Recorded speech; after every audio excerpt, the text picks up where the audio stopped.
Shalom Bapak Ibu Saudara yang dikasihi Tuhan. Kita berjumpa lagi dalam perenungan intim dengan Allah. Pada hari ini, hari Kamis tanggal 2 Juli 2026, kita akan mendengarkan dan merenungkan sebagian daripada firman Tuhan yang bertemakan Jalan Buntu.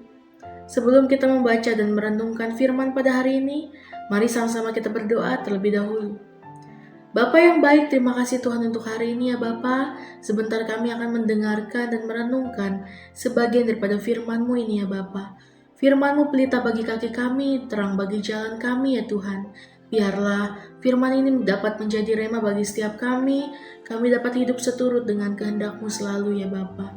Terima kasih Tuhan, kami siap merenungkan dalam nama Tuhan Yesus, haleluya, amin. Perenungan hari ini yang berfokus dalam Matius pasal 7 ayat 13-14. Lalu pembacaan Alkitab 1 tahun kita terdapat di dalam Ulangan pasal 7-9, dilanjut kepada Kisah Para Rasul pasal 2 ayat 22-47.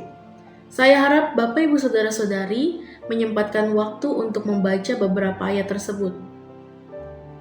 Ayat emasnya pada hari ini yang terambil dalam Pengkhotbah 2 ayat 1, saya akan membacakannya demikian firman Tuhan.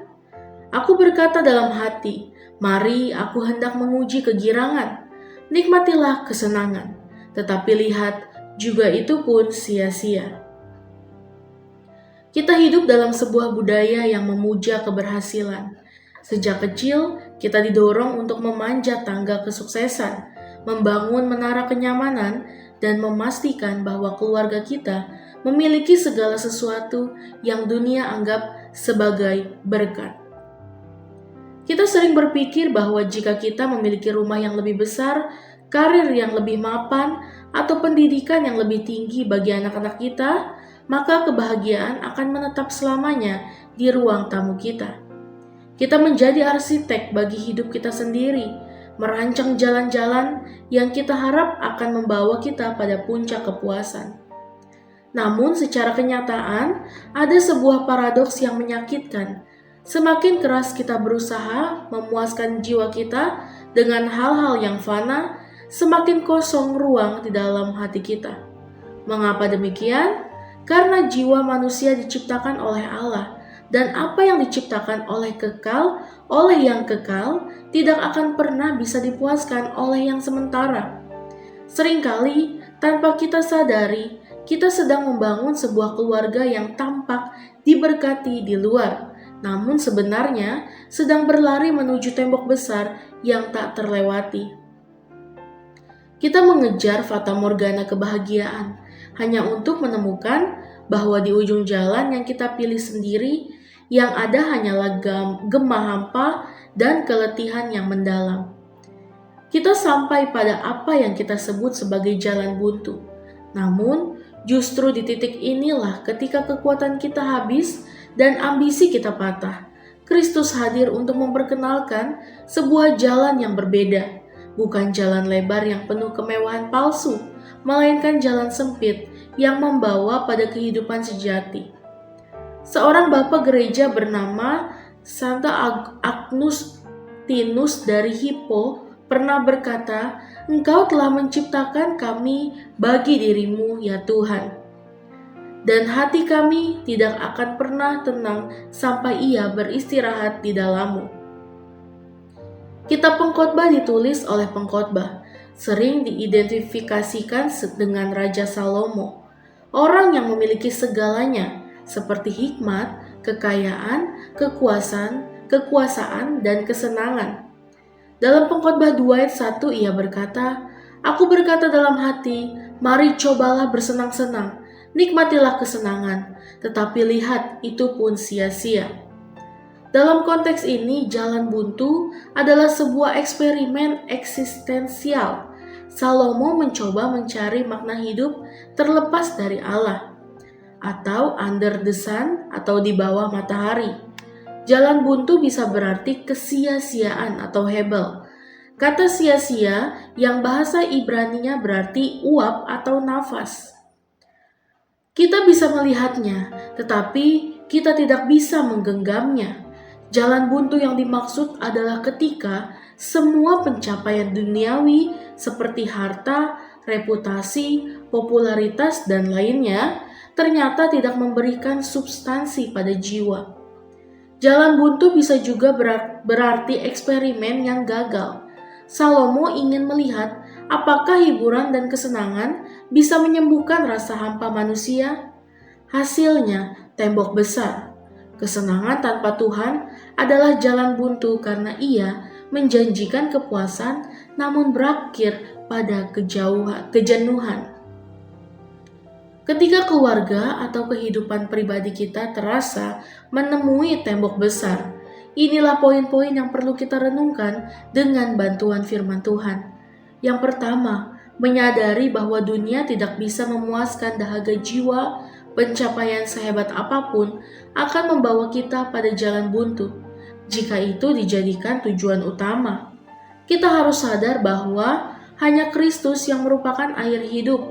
Seperti tertulis dalam Yohanes 4 ayat 14 mengatakan, "Tetapi barang siapa minum air yang akan kuberikan kepadanya, ia tidak akan haus untuk selama-lamanya."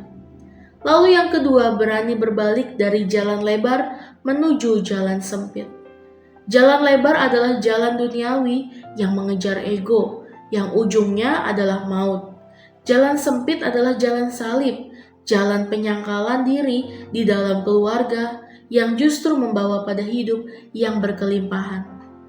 Kitab Matius 7 ayat 13-14 mencatat, "Masuklah melalui pintu yang sesak itu, karena sesaklah pintu dan sempitlah jalan yang menuju kepada kehidupan."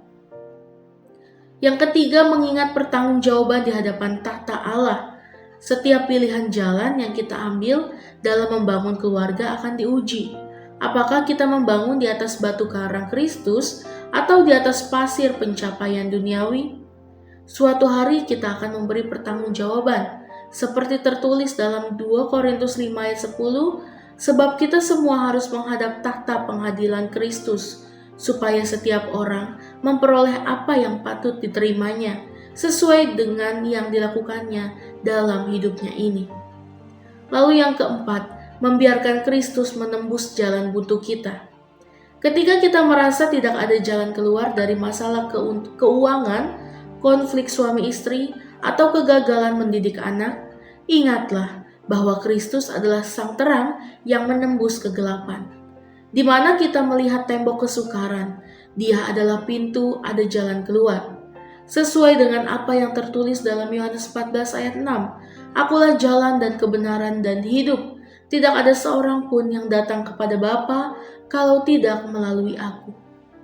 Refleksi kita pada hari ini, jangan putus asa. Jalan buntu yang kita hadapi yang hari ini mungkin adalah cara Tuhan untuk menghentikan lari kita dari yang salah arah. Dia mengizinkan kita menemui tembok agar kita berhenti mengandalkan kekuatan sendiri dan mulai menoleh kepadanya. Keluarga yang diberkati bukanlah keluarga yang jalannya selalu mulus, melainkan keluarga yang ketika menemui jalan buntu, mereka berlutut bersama dan membiarkan Kristus membukakan jalan baru. Amin. Mari sama-sama kita berdoa. Bapa yang baik, terima kasih Tuhan untuk pertemuan pada hari ini ya Bapa. Bapa, mungkin saat ini kami ada di titik di jalan yang buntu ya Bapa. Tapi kami mau menyerahkan hidup kami ke dalam tangan-Mu, bahwa kami yakin dan percaya hanya Engkaulah satu-satunya jalan keselamatan bagi setiap kami ya Bapa. Kami tidak mau putus asa, kami tidak mau berhenti di situ saja ya Bapa. Kami mau terus bertumbuh hidup di dalam Engkau ya Bapa. Kami mau terus berbuah lebat di hadapan Engkau ya Bapa. Biarlah Tuhan, Engkau yang melindungi keluarga kami, Engkau yang melingkupi keluarga kami, Engkau yang menuntun jalan kami, Engkau yang menuntun jalan bagi setiap keluarga kami ya Bapa. Biarlah setiap permasalahan, setiap apapun yang sedang kami alami, itu semuanya adalah tuntunan untuk dapat lebih dekat lagi kepadamu ya Bapa, untuk dapat melihat bahwa bersama Engkau tidak ada sesuatu yang tidak mungkin ya Bapa. Kami percaya mukjizat-Mu terjadi bagi setiap kami. Terima kasih ya Bapa untuk renungan pada hari ini. Biarlah firman-Mu menjadi rema bagi setiap kami. Dalam nama Tuhan Yesus, Biar kehendak-Mu yang jadi bagi setiap kami. Haleluya. Amin. Salam sejahtera bagi kita semua. Shalom.